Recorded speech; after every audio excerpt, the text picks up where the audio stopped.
Hello.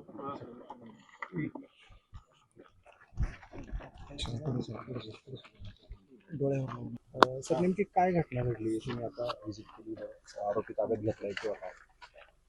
आज संध्याकाळी दुपारच्या नंतर एक 25 वर्षाच्या तरुणाने एक 9.5 वर्षाची जी मुलगी आहे त्याच्या शेजारी घरात जे राहत होती ते घरी दुसऱ्या मुलाबरोबर खेळत असताना टी व्ही बघत असताना ते त्यांना घरातून ओळख असून बाहेर घेऊन गेला आणि गावी बाहेर हे जे शेत आहे ते शेतात पुढे जाऊन त्यांनी त्याच्यावर लैंगिक अत्याचार केला आहे आणि त्याची हत्या केली आहे.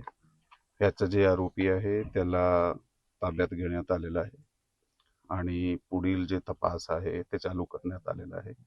सध्या आमची फॉरेन्सिक टीम जागेवर आहे आणि त्या जागेचा पंचनामा पाहणी हे चालू आहे आणि वैद्यकीय तपासणी जी आहे ती त्याची प्रोसेस सुद्धा चालू आहे.